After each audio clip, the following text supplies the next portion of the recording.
And my motto with my insurance, I'm passionate about changing people's lives. So as an insurance expert, my focus is passionate about changing the next person's life, changing the next person's life.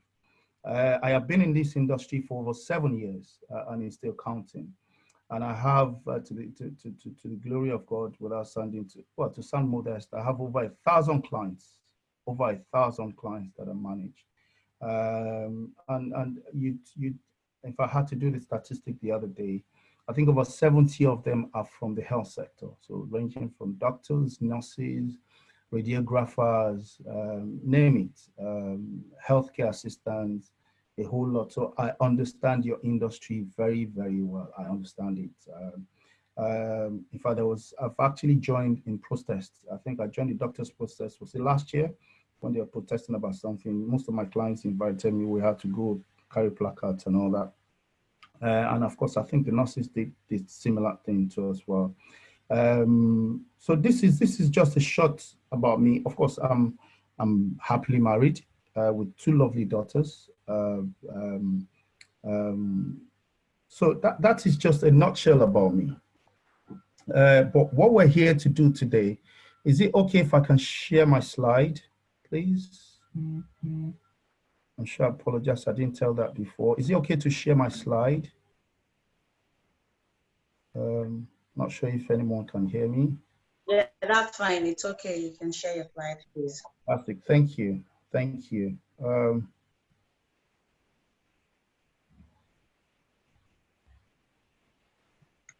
Okay, thank you. Great. Okay, so I'm just going to go ahead straight away. I've got a slide today. It says, I think about 12 slides. I think the key thing here is for us to have an understanding of what insurance is all about. Yes, life insurance is the most populous, but it's still the most misunderstood as well. So when you talk insurance, if I call clients up, or insurance, oh, you want to talk to me about life insurance. And at first, when I started this, it took me a while to understand that it's the only life insurance that there was. But I need to take time to explain to them that yes, as much as life insurance is very important, there are other different types of insurances that you can actually take advantage of. So my objective today is I've got an agenda to be able to educate us.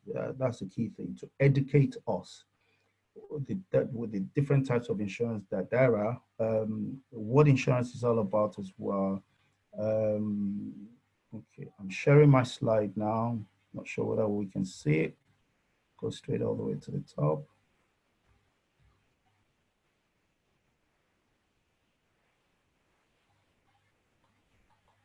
Yes, we can see it. You can see it. Great. Thank you. So this is my objective. This is my agenda.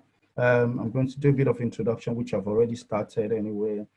Do a bit of statistics, some advantages of protecting self and family, principles of financial intelligence, types of protection, and at that point in that type of protection, time permitting, I will bring up a video of people, the real life and animated of people that have actually gone through, situations that they were able to make claims, and the ones that did not do it, and they're regretting the fact that, wow, if I'd known, if I'd done this could have solved a lot of things. And of course, what next?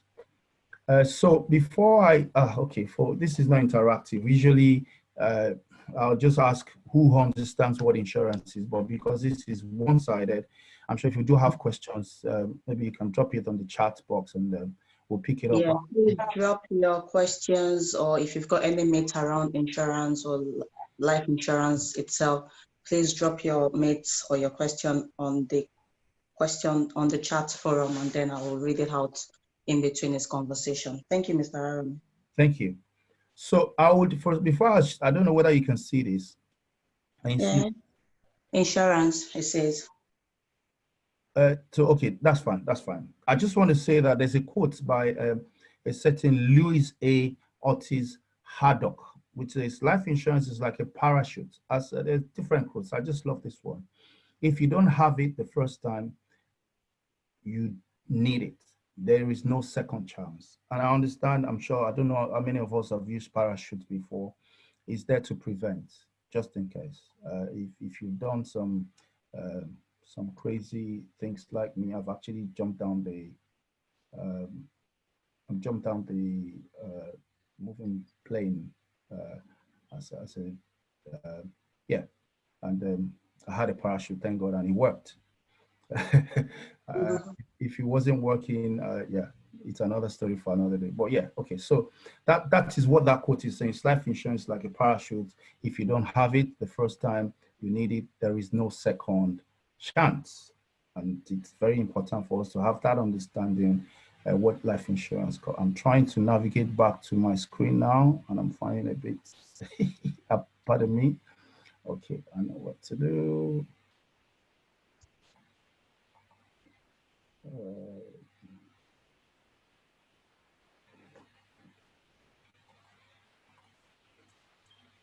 let's just close this. Okay.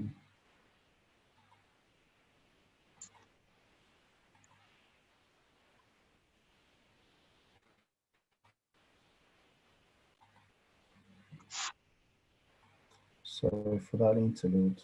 I've got the.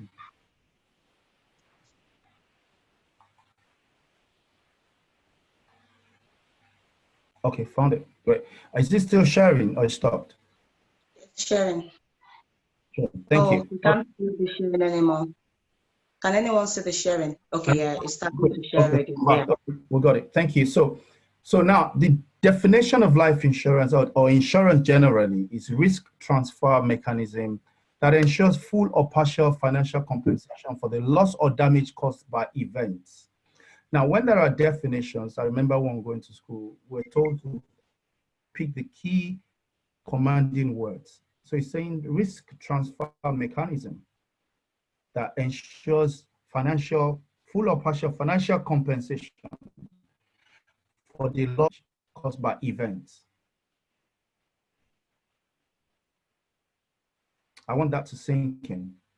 It's saying Okay. risk transfer mechanism that ensures full or partial financial compensation for the loss or damage caused by events.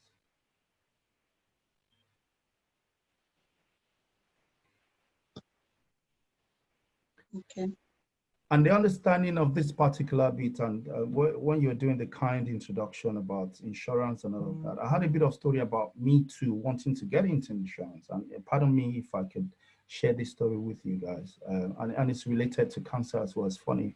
When I got into this country some few years back, of course, just like every other person, you want to, acclimatize yourself into a new environment that you don't know how they work and all of that. So I remember this my late very close friend. In fact, it was my best friend right from Nigeria. Amongst the very few things he advised me was insurance, and he said, "Oh, Prince, he would advise me to have an insurance." And then I wasn't married, and he was. So in my line of thought, I was thinking, because you're married, then you need insurance. Because I'm not married, I don't need insurance. So I brushed it off. Um, and fast forward to about 7 years ago, when this guy, and he's an IT expert, he was sub consultant and all of that, when he was diagnosed of cancer, a rare type of cancer. And I remember him calling me up that fateful day saying, Prince, it's sad because he was working in Belgium. He said, he needs to share this with me because we've been chatting and he never said it. Apparently, he was in the hospital for, I think, 2 months when he summoned up the courage to call me, and he's already started the chemo and all that then. Actually, started a month when he called me because it was a rare type of cancer. They didn't even know what type of cancer it was until I think they had to take samples to America, XYZ. They found out that it wasn't prostate, it was something else. And he's already, I think, at stage 4. So that fateful day, he called me up and said, Prince, this is what's happened.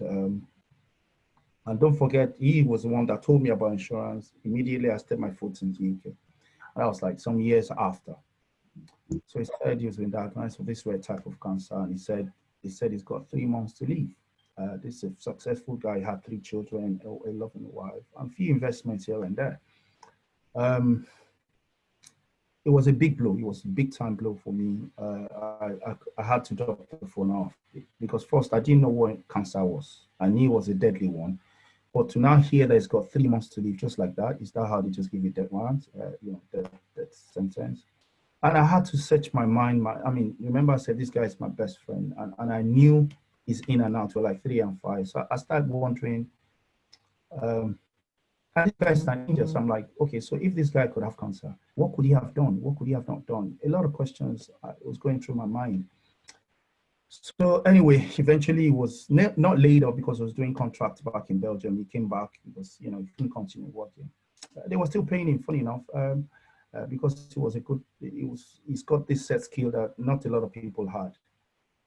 So he was still working while he was waiting for. So anyway, funny. So when he got here, I had to sum up courage to go and see him because he's reduced, chemo. And then you have.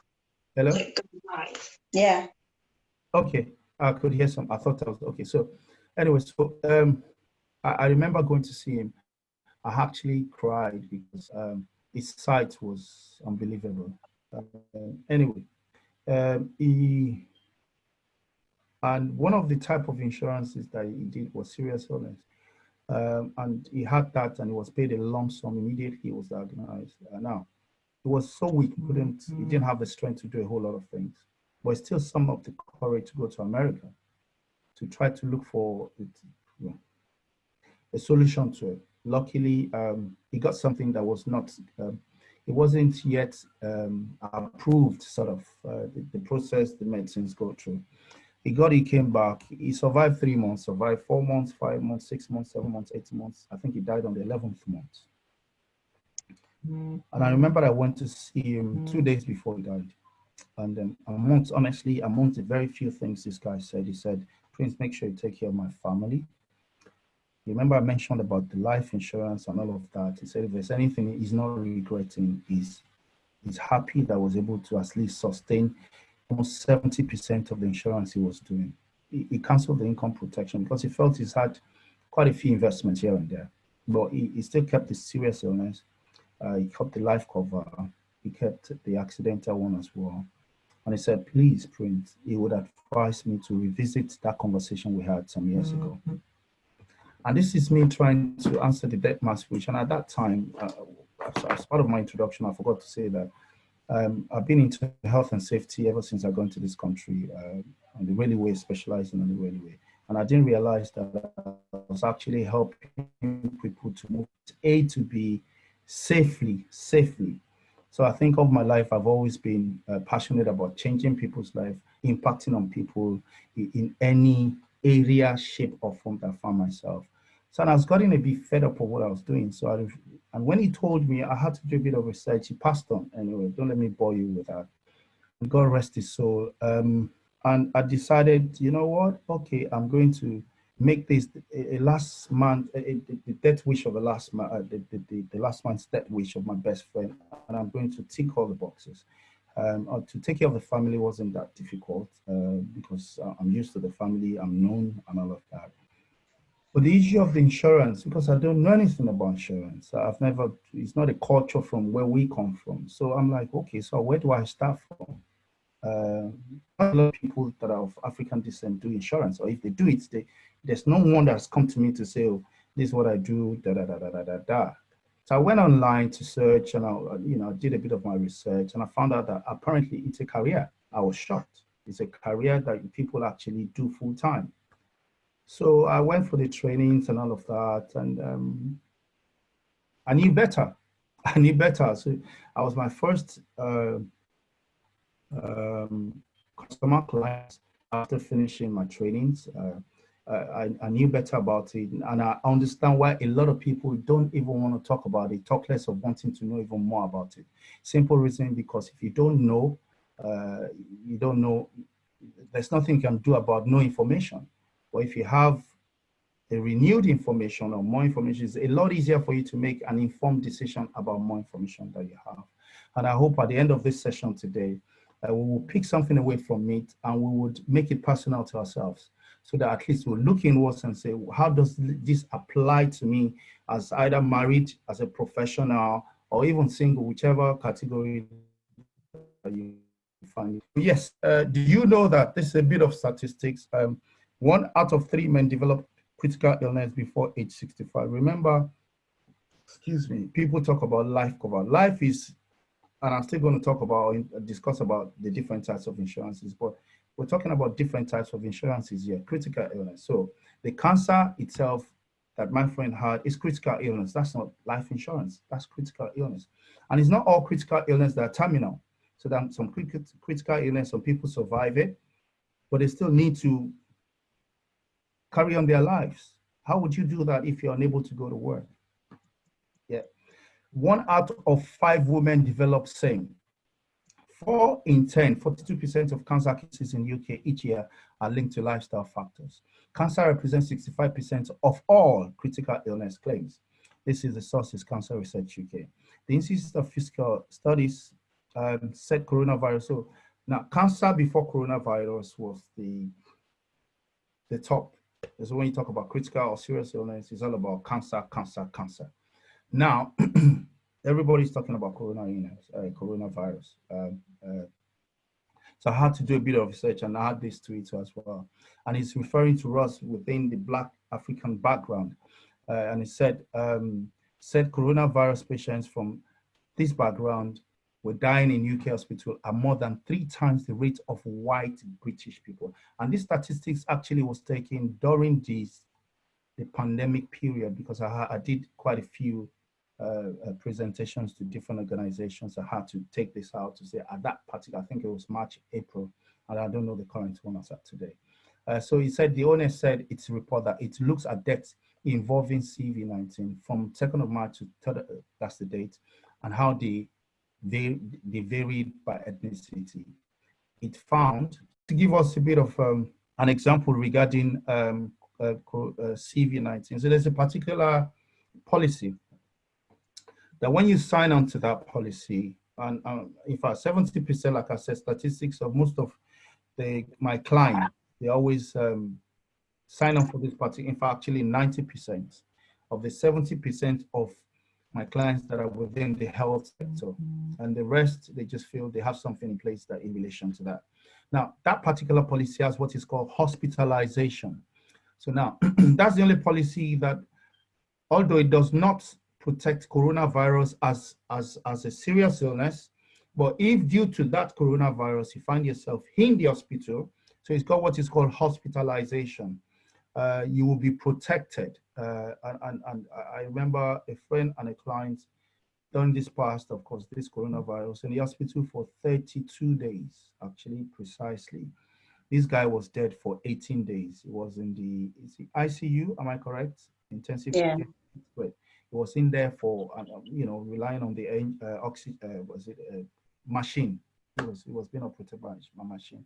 And it was one of those clients that his chances of survival was -1, not even 0. He's fat. He's got all the existing conditions that you can ever think of, diabetics, cholesterol, high blood pressure, and his diabetes was type 1, not even type 2. So you can imagine, I'm sure you can just mentally imagine that a fat person, so his chances were very slim. In fact, he was there for 18 days. Now on the 19th day, he woke up. Now, so yeah, like sorry? It's different. Sorry? Oh, okay, that's the background, so that's fine. Yeah, so on the 18th day, he woke up on 19th day. Now, after I did all the emotional stuff, cried I was still alive, he thanked God and all of that, spoke to the family. The next person wanted to speak to was the insurance man to say, oh boy, on a don JBC. That's how he said it. And he was saying it's a mild way that he was just celebrating the fact that I didn't die. And because he's had this, he's made a claim for hospitalization before, I think a year or 2 years into that policy. So he knows that this one is a definite. Without, all he was telling me is, are you guys, he didn't ask me whether are you guys going to be say on our don, that's his exact words, on our don check we see. And I had to laugh for the fact that this, and for the 19 days, honestly, I was very close to God, to be candid, because I just felt this guy should not die. And God, I believe God answered a lot of prayers, his wife's prayer and well wishes too. And he was in the hospital for 32 days. and he got paid out, I think, about £6,000 plus for just sleeping in the hospital bed every day. Every day. So, whereas we're yet to know the solution to COVID as a serious illness or the critical illness, whatever, insurance still can't get near it to protect it on its own. However, there's a particular policy that will protect you in relation to anything associated to it that's connected to hospitalization. I just needed to mention that because we're talking about COVID. Then he's talking about, if found, Black men were 4.2 times more likely to die from COVID than white people, while Black women were 4.3 times more likely. That's statistics for us. Some advantages of insurance. So talking about insurance, if you have it in place, is debt reimbursement to ensure the death of the disease don't pass on to a spouse or dependent. Education costs for dependents, and dependents in this case are either partners, husband and wife, and children. Funeral costs, mortgage costs, lump sum payment, financial peace of mind in the event of the unexpected, guaranteed income in the event of the unexpected. Now, these advantages we're touching on the different types of insurances. So it's not only life cover. The only one that actually connected to life cover is the first one. Education costs for dependents, yes, it could be serious illness for your care. Funeral costs is, of course, is related to death, but this is funeral costs, not even life insurance. Mortgage costs. So if you were, for instance, seriously ill and you got paid, you can actually offset your mortgage. Lump sum payment. So that means most of these insurances, they'll pay you a lump sum in the event of any of these things happening to you. Financial peace of mind. So it will give you a peace of mind. You within the medical sector would agree with me that if anybody has an illness, if financial stress is taken out of that equation, the chances of that person getting better faster is high. I'm sure you can agree with me on that. Now, okay, so that is that. So guarantee income, that is talking about income protection. That's talking about income protection. I'll give an example of a nurse that actually signed up for comprehensive, I call it comprehensive. So life insurance, critical illness, income protection, accidental protection. A nurse actually signed up for this. And because she had an income protection in place, most people are full-time employed, you know, that's what is called statutory sick pay. So that means if you're able to go to work due to sickness or accident, you get paid. Now, if that finishes, you might either decide, or your employer will say, go to the government. Or if you've got a private insurance, go to your private insurance and get paid. I remember that day when I went to see my clients. And of course, most of these things, because insurance is an intangible, it's not something you see when you're actually buying it. That's why most of us within our culture don't believe that, okay, it's worth the while for me to invest my money in. But like the wise saying within the insurance industry says, insurance is something you cannot get when you need it most. You cannot get it. So you can, for instance, Mr. A or Miss A can't die now and say, or was about to die, seen an accident coming and say, oh, please, can I have an insurance there? It's too late. Or if you have a serious illness, existing condition, say, can I now protect myself against serious illness? You might not even be able to get it. So, but with this income, it's proactive. You said it, if it happens, fine. If it doesn't happen to you, it's fine, because you just know that you protect yourself. And like the earlier, my host said earlier, she said, for as little as how much are we spending, maybe McDonald's, this, that, when you collect that amount, how much is it going to be? And you put it aside, you're not actually losing, it's an investment that you're gaining. A bit of what it's trying to say, this picture is just trying to tell us that it's a happy home.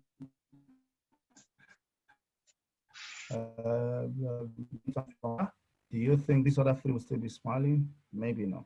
Something was to go on to, my internet is unstable. Is mine off from the other end? Hello, can we hear me? Yeah. Yeah. If Mrs. was to go off this picture, would there still be a smiling face? Maybe not. Talking about future of our children, we all have children. We want them to be happy on their graduation day, just like most of us, you know, graduated and be happy. Or if anything was to happen to the financial breadwinner, you think this could happen, even in the Western world? Maybe not, maybe not. So don't be this guy. This guy is that guy that thinks he has money, but he's not being proactive. He thinks he doesn't need an umbrella. He doesn't need long trousers? What if something goes, like, what if it's rain, a storm or whatever? Do you think this money in this pocket, in this briefcase will be able to take care of him? Maybe not. Food for thought. Now, principle of financial intelligence. This has been around for quite a while. And what it says is for your incomings, this is how you should distribute. In fact, there's a review of this actually, and I'll tell you how at some point. Now, the first 10%, so all your incomes, let's imagine you earn, or not earn a lot, so say you earn £10,000 a month. I believe you earn more. You don't earn a lot, that's a lie. Even with the increase that you guys should almost tell him we don't earn a lot. Even with the recommendation I've presented to the Queen, so your 10,000 will increase to 20,000 soon. Yeah. So let's just say £10,000. Yeah, you're earning £10,000 per annum. Sorry, per month. Sorry, what's wrong with me? Per month. Sorry, no, per annum. Okay, nurses. Anyway, so that means 10% you should pay yourself salary, £1,000. You should do savings of 10%. Yeah, you should do what is called God faith. Tithes, zakat. So if you're Christian, you're Muslim, or you don't believe in any of such, you can still do what is called charity. And a lot of people do charity these days. In fact, charity is kind of come on top of the list of things that people are beginning to understand that it's vitally important, particularly with this pandemic, that we should be our brother's keepers. So 10% of your income should go towards that. So now this 65% has been actually distributed to be another 10% away from that 65%, because it's just been reviewed recently. You should do investment of 10% every month. So your income means 10% of that, find something to invest in. Apart from savings, find something to invest in. Then 55% is any expenses. So the rent, the mortgages, taking care of people back home and all of that. So the last 5%, which is the smallest, and that's why I put it on green because it's very important, is to protect yourself. And that is what we call insurance. And the reason being that if anything was to be wrong with you, that's taking care of all of these things, the protection, which is the least of it, will take care of all of these things without affecting you or whatever that has caused that thing to stop. And I hope we understand that. The necessary action to obtain peace of mind and financial freedom, because opportunities of a lifetime must be seized in a lifetime of opportunities. Now, I want to, okay, so this is the different types of insurances, but I would want to share my slide yet again. Life insurance, which is top number one, funeral benefit, serious illness, accidental insurance, private health insurance, income protection, business, public liability, family insurance, building and content, including will writing, and of course the car insurance for most of us that drive. And it's funny, most people that drive, they don't believe in insurance at all, but they drive, they do car insurance. If anything was to go wrong, car will be taken care of. What about you that is driving the car? That's another food for thought. But we don't think about these things. Okay, let me just share few videos, and I'm almost wrapping up. Few videos, and I am almost wrapping up. Just give me a minute. Okay, that's the first video. Where is the share button? Okay, this is where I was finding. Okay, so I'll stop sharing and I'll still share. Sorry, apologies. Few videos and okay, just this is about 2-3 minutes. Yeah, let's just listen to this woman's testimony. Can we see it, please? Can we see the video? I started to notice something strange going on with. Can we see the video? Yeah, I can see it. If you can't see the video, please let us know. Yes, I can. I can see it. It's about 4 minutes. Let's just leave, with my body when I'm breastfeeding my second son Tate. I started to get a rash on my chest. After several times of being misdiagnosed as having mastitis from my GP, it transpired that I was pregnant with my third baby, and B, had inflammatory breast cancer, which is extremely rare and aggressive and accounts for 1.4% of breast cancers within the UK. I was advised that I should consider having termination. I decided that I was going to carry on with the pregnancy for as long as I could and delay treatment. So I started a baby safe chemotherapy. My little girl was delivered early at 28 weeks, which meant she had a 95% chance of survival at that point. And then I would begin aggressive treatment for breast cancer. And unfortunately, my little girl caught an infection in hospital, and then she died when she was 8 days old. And then I had to begin the treatment, which I'd delayed in order to keep her safe, but then had brought her into the world early for me to have. So I felt extremely guilty about that. And then discovered that with all of that as well, my cancer had spread to my lungs at that point and was now incurable.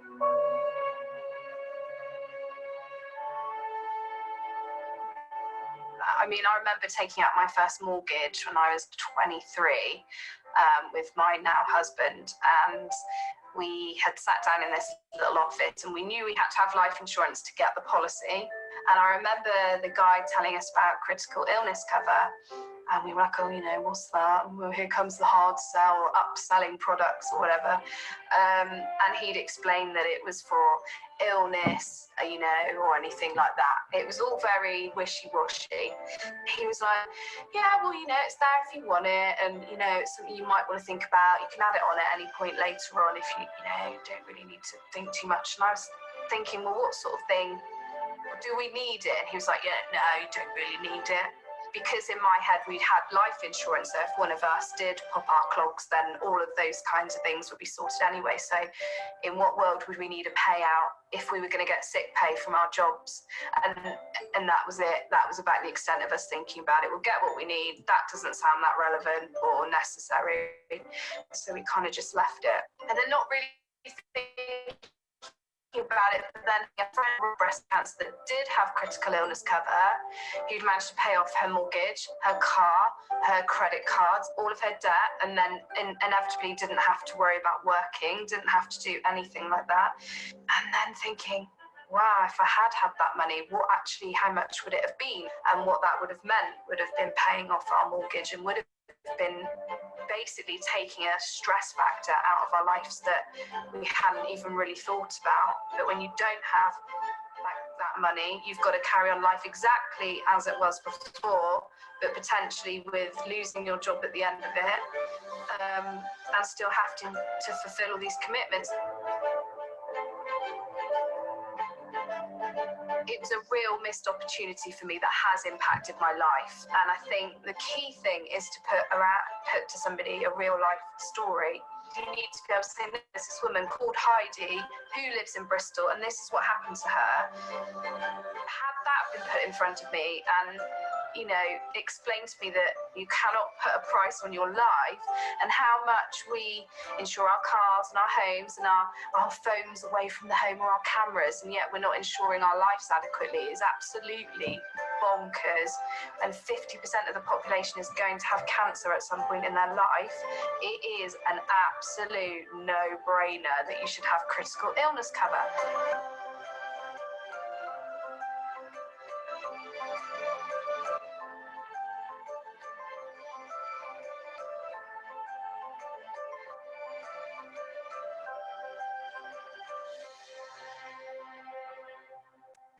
Thank you for that. Another short slide. That is serious illness. Another short slide.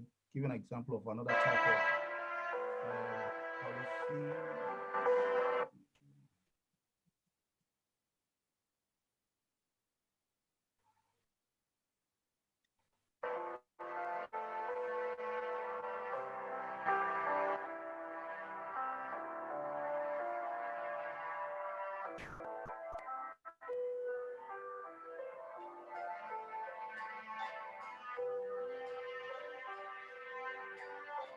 policy. Life is a journey. The choices you make can lead you down a path that's unique to you. We'll help you navigate the twists and turns so you can live life to the full. Whether you're trying new things, going on family adventures, being active, or just taking on your day with confidence, it's important to defend what you love with protection that's tailored to your lifestyle. MetLife Multi-Protect is designed to help you enjoy today without the worry of what might happen if you're injured or need to spend time in hospital.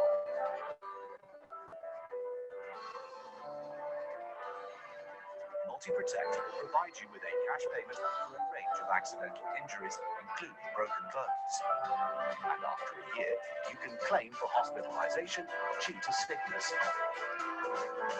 Extended cover options are available for families and people with active lifestyles, and health and care workers too.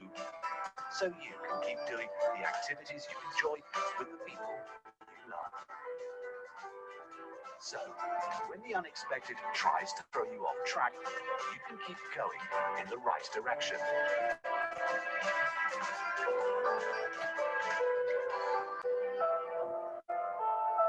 Multi-Protect offers simple, affordable, and flexible protection. You'll be protected from as little as £8 per month, depending on the level of cover you choose, up to a maximum of £40 per month. And extended cover options are available from just £1 extra per month. We won't ask any health questions, and your cover can start immediately. Knowing you're protected can give you the peace of mind to enjoy life to the full, whatever comes your way. Take the first step towards a more confident future with MetLife Multi-Protect today. To find out more, visit metlife.co.uk/multiprotect.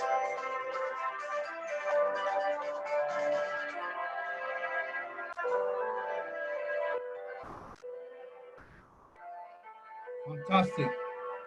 Can we all hear me? Yeah, we can. Yeah. I think I need to...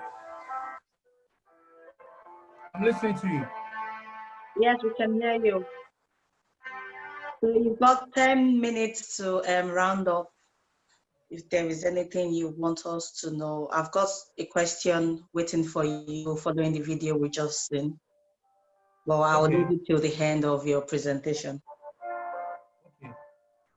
So, I'm trying to reduce the music. I think it's coming from my end. Yeah.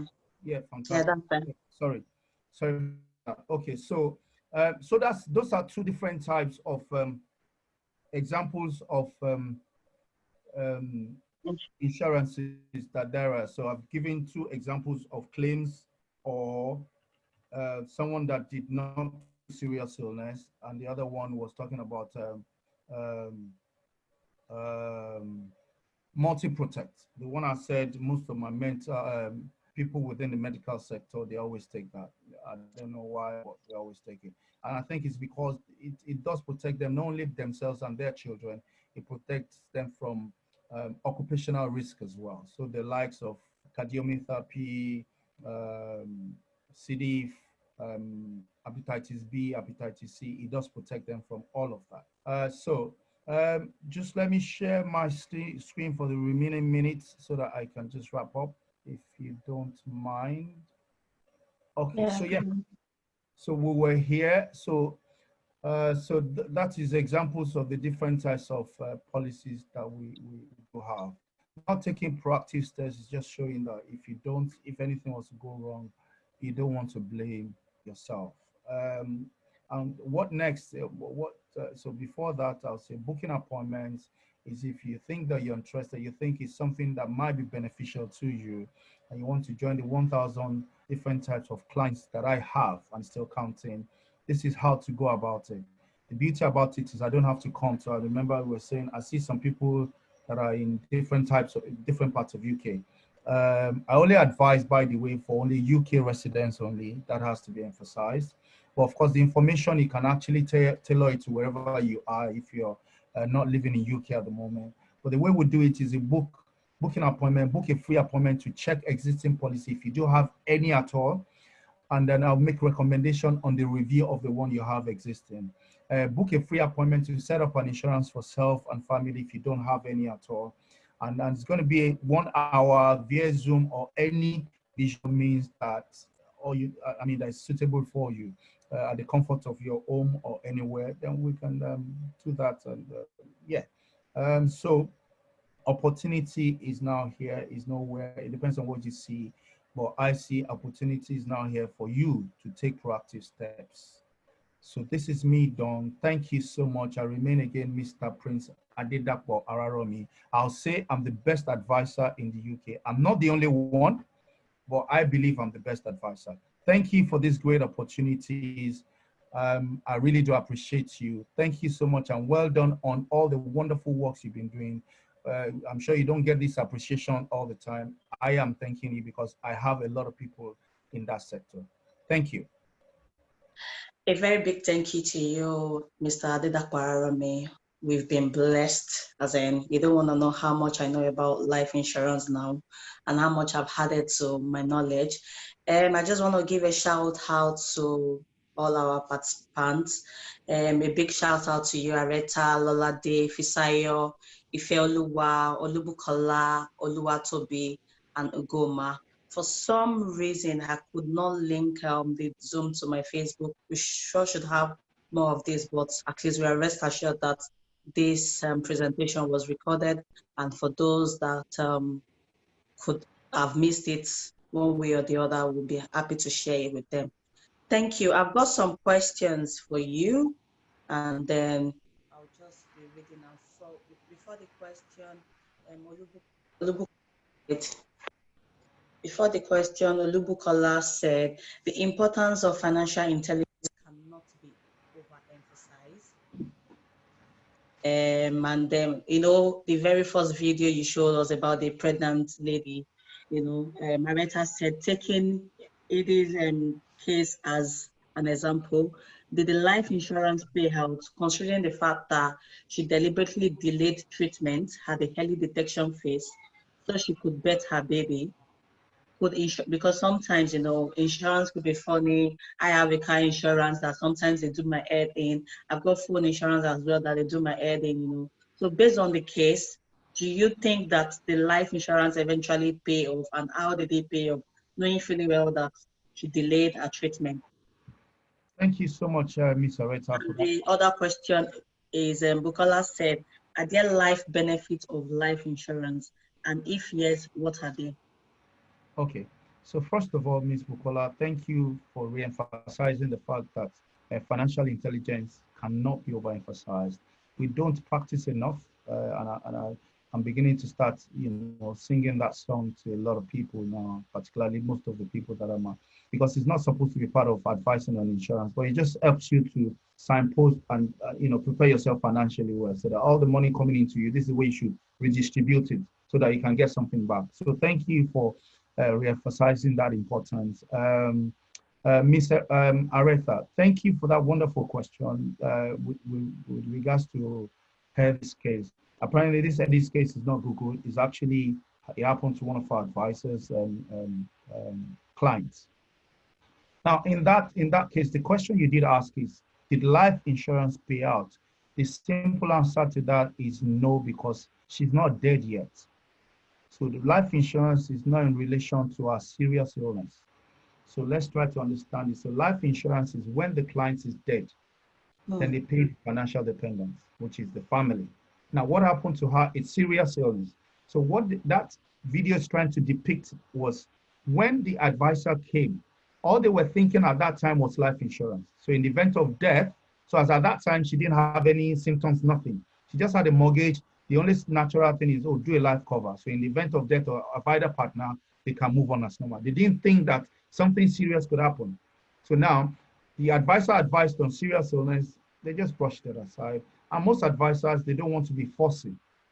The clients know what they want, give it to them. They say, are we going to have children? No, not necessarily. I don't think so. So at that point, she didn't take the proactive step to take on other types of cover, just in case it happens. Now, death did not occur. They have life insurance in place. Death can't pay out for serious illness. No, but they did not have the one that happened, which is serious illness. So you see the funny side of life. Yes, you're right, by insurance can be funny, but if you have enough education by an expert, it's a lot easier for you to be able to take advantage of it in events if anything happens. So, Ms. Areta, yes, you're right that insurance can be funny. I understand that. However, if you're spoken, well, if you're taking advice from an expert that understands this better, because most of my clients, what I'll tell them is, take a comprehensive, please. If you think it's only life you need, please consider serious, consider accidental, consider income based on your personal circumstances. So so what she was regretting was if she had had a serious illness, she would have been paid out. So, and that could have gone to, excuse me, the mortgage and all the rest. So that's what I hope I've been able to answer that question. Just to add to this, based on this COVID thing, I've had friend, colleague who've had COVID and they've had to isolate for 14 days. Would you classify COVID, probably because they have COVID, would you classify COVID cases as part of comprehensive insurance? Okay, so you pay them? Yeah. The answer to that is a straight no, and I'll explain. Now, first of all, like I said earlier, COVID straight on, as in protecting COVID, is not insured by any insurance, as are UK, as are today, because there's no cure for it. Yeah, nobody wants to go into something that is high risk. Now, as of March 25th, so serious illness, they don't know anything about COVID. It didn't exist. So we couldn't protect what didn't exist. Now, income protection will protect any sickness that does not allow you to go to work. So including COVID, because they didn't specify any sickness. Does that make sense? Now, we have to stop that any sickness with an exclusion minus COVID. As of March 25, when it became pandemic, it's a global thing. Yeah. There's no cure. Now, to now answer your question, in the area of if you were to be isolated for 14 days due to COVID, now, using what I've just said in terms of COVID, you are not covered. Does that make sense? Yeah. Although if you now find yourself in the hospital, like my friend and client that found himself in the hospital for 32 days, he was covered because it was hospitalization, under hospitalization, not COVID. Does that make sense? Yeah. Exactly.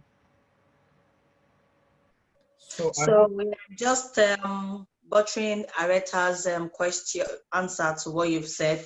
Areta said that yes, you have answered that question, but she's just still trying to find out where the case led to, since you said it was a personal case of yours and it was not from Google. She said, how I want to ask, in the case where she died without taking the serious injury or income protection policy, would they have paid out on the life insurance policy? Yes, 100%, yes. Because it's death, yes, they will, yes. So now, because it's a terminal, no, so that cancer, I think, according to that story, is gone. It's getting to the lungs, and I'm sure that means it's stage 3 or 4, so she's preparing for that. 100%, because she has a life cover, they will pay out, yes. Okay, thank you so much. And that brings me to, what age would you say or would you recommend we start life insurance? What is the best age to start life insurance? What are the factors to consider to start life insurance? So the standard, you can start life insurance as young as 18. Okay. As young as 18, you can start life insurance. The younger you are, the cheaper it is. Okay. The older you are, the more expensive it becomes. So the earlier you understand it, the better you jump at it. However, it's not everyone that's qualified to have life insurance. Let me emphasize that. So let's say 18 years old, chances of that 18-year-old is qualified is very slim. Why? Because he or she does not have any dependents yet. He or she might not be married. He or she might not have a child yet. So those are identified factors for you to have a life insurance. Or he or she does not have anyone to rely on her in the event, or him, in the event of there was death financially. So the definition of life cover is protect your financial dependents in the event of death. Okay? Financial dependence. So your husband, wife, children, and families that rely on you financially. Okay. In the course of, thank you so much for that. In the course of your presentation, you showed us so many types of life insurance, and Ifeoluwa is saying, do we have to pay separately for all types of insurance that one is interested in? Thank you, Ms. Ifeoluwa. Thank you so much for that question. So I'll say straight away, yes. And how am I saying that? So remember I mentioned comprehensive. So if, for instance, you're interested in me wanting to advise you and say, okay, let's book an appointment with you after going through your personal circumstances. So I say, okay, Miss Ifeoluwa, let me use you as an example. We booked an appointment, we want to meet up and we want to discuss about it. And Miss Ifeoluwa, I'm using this rhetorically, is married with 2 children, yeah? Yeah. And I've been able to advise and say, Mr. Ifeoluwa, based on your personal circumstances, my recommendation for you will be life insurance, serious illness, and accidental protection. Yeah? Yeah. So, to answer your question, I've recommended 3 different types of policies for you. With my company, our financials, the way we do it is we rely on 5-star best insurance providers. 5-star, I mean. So with the 3, I can honestly tell you that 2 of them will come from one of the solid insurance 5-star de facto company, and 1 will come from, that's MetLife, will come from Multi-Protect will come from MetLife. So to answer your question, yes, you'll have to pay separately for that, but it will be based on the amount you have agreed that you want to go for. Yes. Okay. I'm just trying to see. I think Bukola has asked the question somewhere. I'm trying to, yeah. So Bukola said, are there life benefits of life insurance, and what are they? Okay, so are there life benefits of life insurance? Yes, if yes, and what are they? Yes, there is life benefit. And what they are is Mr. A dies, Mr. A is insured, and Mr. A has, or let me use Miss A dies, Miss A is insured, and Miss A has dependents, so children, husband, or wife, depending on. The benefit is the money paid out after the death of the client will be able to take care of them on those advantages I gave earlier, depending on your personal circumstances. So if you say you have a mortgage, for instance, you should be able to pay out your mortgage. Like my friend I gave as an example with the cancer benefit, the guy had 4 houses in this country. 1 was almost paid out. The other 3 were commercial in this country. When he died, the amount that was paid to the family, the advantage benefits, like as she asked, was able to pay out 2 of the houses, including the one they were residing in, remaining just 1. So they paid up all of the 3 houses from the money.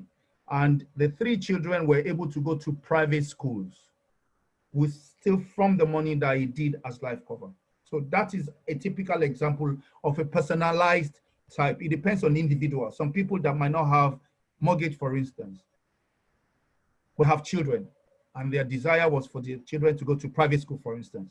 And if that was to occur, now the amount that will be paid out should be sufficient enough to take the children to private school.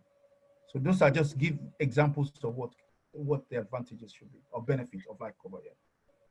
Thank you so much. And how would ask my personal question? You know, you talked about private school. So is it the insurance team that makes up the school that the child will go, or do you have to write a will of where you want your kids to go before those kids can be entitled to private school? That's a very good question. No, because obviously having to pay for a private school in this country is very expensive. Yes. So do I have to write a will and I have to show my insurance accountant or my insurance consultant this, so that the insurance consultant can know that this is what I want for my kids? Fantastic. That's a very good question. Thank you for asking that question. Now, insurance don't get involved in personal decisions. Okay. All they do is, in your will, you say in the event of death, pay Mr. B. Mr. B is the one you now instruct in your will to say, in the event of death, please make sure that all my children go to private school. So they will just give the family the lump sum. And now they will now, carry out your instruction to the last letter based on your last testament, which is your will. Okay. I think Ms. Buki is asking another question. Yeah. Yeah, so I think, Buki, do you, even if we can't see you, do you sometimes words fail us? Do you want to ask your question if you unmute yourself, please? I can read it. I can actually answer it if it's fine, because Okay. I can. Yeah, she said, what I mean is, are there living benefits?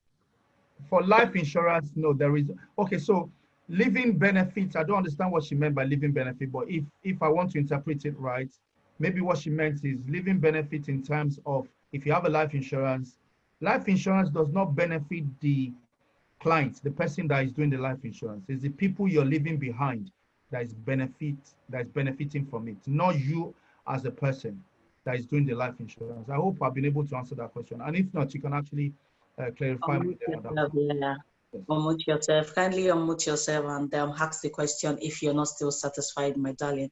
Areta said she would be interested to know more about the income protection and how long this is going to be in place for, especially in an event where you are you've got fracture from a road accident, and then she just want to know how much income protection will be able to benefit The herself. professions determine the amount you get. Say that again, my love. Areta. Okay, I'll just ask the question myself. What I meant was, in the case where I take an income protection policy, how long do I need to be away from work for before the policy would pay out? Please pardon my kids in the background. So say someone had a road traffic accident and they fractured their legs and they can't go to work for, they've been off work for like a year, 2 years, and they did have the income protection in place before the accident. How long would the person have to be away from work for before the policy pays out to the person who can't work because of that fracture, if you get my point? I do. Thank you, Ms. Areta, for that. I really appreciate that question. Now, so these are some of the questions that if you book an appointment, I would answer you now. So now, what income protection does is, these are the terms and conditions. So the definition is income protection protects your income if you're unable to go to work due to these 3 reasons: sickness, accident, or injury. So the ones you talked about now is classified under injury. Now, there's what is called deferred period. Deferred period means what you're asking, how long. It means that if you have, for instance, you're the type of person that have a statutory sick pay at work, so that means you're full-time. If you're unable to go due to those reasons, they'll pay you. And it's for maybe 6 months, yeah? And the example you gave, due to that injury,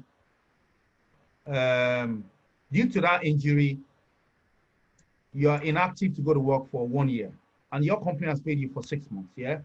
We will take care of from the 7th month up until when you get better and you're able to go back to work, or up to retirement if that person did not get better. I hope that's been able to answer. Now, if you were full-time, so that's for full-time. But if you're self-employed or you're a contractor and you don't have any statutory sick pay, we would compulsorily want you to have, not compulsorily, would assume that you have a saving. So we'll take it from the first month. So you'd expect you to take care of yourself for the first month, from the second month. Similar thing up until either you get better or up until you retirement if you're unwell. Thank you so much. Thank you. I have this very important question. You know, as Nigerians, when you were talking about the principle of financial intelligence, this I really hold dear. And we said 10% you pay yourself, 10% for savings, 10% for family and friends with charity, 45% all other expenses.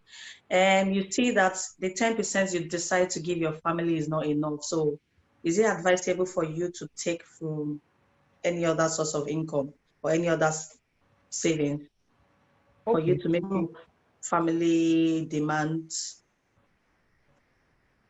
I'm trying to. Hello? Can you hear me? I can hear you now, sorry. Yeah, so I said, you know, as Nigerians, we have lots of people that will always say to you, send me this, send me that. And if you have to calculate how much you send people who are in need and how much you send family, it's not even enough for, yeah, that is it. So 10% and 5% for protection, yeah. So where you said 10% for God, faith, tithe, charity is where I would normally take the money I give to family.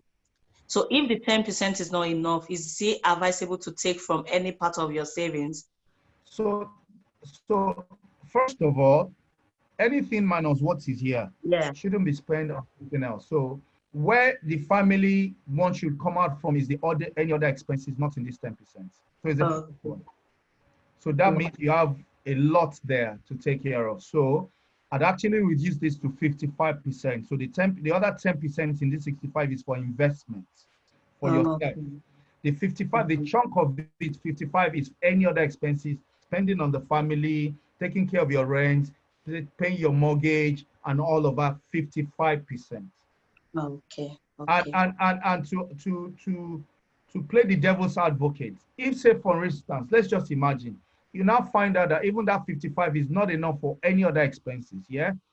Two things you can do, two things in this world that we're in now. You can either reduce your expenses in some other areas or increase your income. Okay. Yeah, to meet up with all of this, yeah? You either reduce your expenses or you increase your income. How do you do that? With your incomings, you have to either look for any other source of incomings. A lot of people are doing 2-3 ways of trying to get money in now these days, exactly. Or you reduce your expenses. And when you actually look inwards, like they always say that you decluster every season. There's some things you're actually spending, even as we speak, that is not compulsory, is not necessary. Is at that time you look at your finances, your books, and saying, you know what, this has to go to take care of these other ones. Thank you so much. We've got 7 minutes to end the meeting today, and then Lolade has got this question saying that does she need another insurance even though she gets an insurance from work? I would say yes, and I'll tell you the reason why. So I'd say, let me say 30% of my clients are full-time employed. And when I say full-time employed, I've got a GP, I've got nurses, I've got, and I've got professionals like IT experts. The reason why I say yes is because you can decide to leave that work tomorrow, and you might not be able to take that insurance with you. Because most of these insurance companies from work is tied to the fact that you're working with them. Although some are flexible that, okay, they connect you to that and they pay through the money they are supposed to pay you. So it's not them doing you a favor. It's part of your package. Now, when you're not leaving this, you continue paying yourself. Now, it's not going to be part of your package anymore. Then you cannot continue from when you stop. The danger is if you now decide, the company might say no, or the insurance company might say no. You know what? Actually, there's another contract you sign with that insurance company, which you are not aware of, which you're not privy to. So it's always best to have your own private one that you can carry out anytime and you can carry about anytime. I hope I've been able to answer that question. Yes, you have. Thank you so much. Without wasting too much time, Bukola has got other questions to ask you further. So Bukola, could you please unmute yourself? Thank you so much, Mr. Romire. Well done, Adiola. It's been a lovely session. So the question I was just asking really was about living benefits, and that's because sometimes ago, like some days ago, I was having a read on Legal and General. That's a website online, and also there is a website I stumbled upon, amfam.com, and I read there that there are living benefits. So I don't know if it's an American thing or it applies to life insurance in the UK as well. So they did, mention things around, say if God forbid someone is terminally ill, there is a particular policy, or I don't know if it's an add-on or something that you can do, that you can cash out part of your money and to pay for your hospital bills and all of that. I know we have free NHS in the UK, but then some people still do health insurance even here in the UK. So this is just a question somebody might ask, randomly, just so we know whether it applies here in the UK as well, or it's just solely an American thing. So on that website, we're talking about, say, indeed, there are life benefits for you yourself before you die of, what's it called, life insurance. So if you could please clarify that, if you don't mind. Thank you. Thank you so much. In fact, if you start out your question, there are two different questions you're asking. I'm sure you're not aware of it, but I'll explain. So The first one you asked, which is the living benefit. Yes, there are some companies that do that. And what they do is, instead of paying you the lump sum, they pay you a certain amount out of it. Yeah, that's for serious illness now. So you still have some of it, you know. So that means that they won't pay you a lump sum. We call it lump sum. Most of the companies will pay you lump sum. Now, the other question you asked, that you said, the life insurance, can they pay you before you die? Yes, all life insurances has what is called terminal illness attached to it. Not serious now, terminal, a time to die. And what does that mean? That means that the person so like my friend has said, it was a terminal illness. So that means a doctor has given a time for the person to die. Obviously, at that point, they'll pay the life cover for that person. He's not dead yet, but the doctors are certified that the person is going to die anyway. If he or she now decides not to die, it's not up to the insurance company. It's not a fraud. But they have certified by a doctor or by an expert that this person, or they don't see the person surviving beyond X amount of months. Usually between that period and 12 months, that's what the insurance allows. But they will not pay you that life insurance element, which is like a living benefit. So that means the person is alive, but they said the person is going to die anyway. So they pay the lump sum. I hope I've been able to answer that question. Yeah, you're absolutely right, because there was a time during the ICU, when I was working in ICU, I noticed the lady who the doctor certified that she's got 2 weeks to die, but trust me, the person didn't die. Like six months into the treatment, the person was still living, even though the person was on a ventilator and all. So that brings us to the end of the section. Can I ask if it's okay for me to share your number and your email to anyone who needs this? Please, of course, feel free, please. Feel free. Yes, feel free. And then as founders, we are planning our conference sometime next year. Is it okay to invite you over so you could, as many as possible, we need this information, we need this life insurance information. So as many as possible that will be coming on that day, would it be okay? So I'm asking you now in the presence of how many people, like 7 or 8 people, so that you will say, oh, I can't come, I'm in Spain. So now you have to say yes to it and you have to come. In fact, it will be my most great pleasure to come, not only to come and advise, to see, these wonderful nurses doing wonderful things wherever they find themselves, and to be able to at least network and interact. Honestly, yes, I will say yes to that. And if you give me a date ahead, I'll just pencil it down in my diary. And I'll definitely be an honor to come around. Thank you so much. Ever so much. Thank you so much. And that brings us to the end of the session. Unmute yourself and say hello. If you've got anything to say, thank you. Everyone is saying thank you. And we can't just thank you enough. So thank you. Thank you. Thank you very much. We appreciate Thank it. you. Thank you for today. Thank you. Thank you. Thank you. Have a lovely weekend. Thanks a lot. Thank you. Bye. Thank you. Hello. Thank you.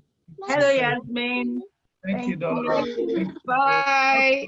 Bye. Bye.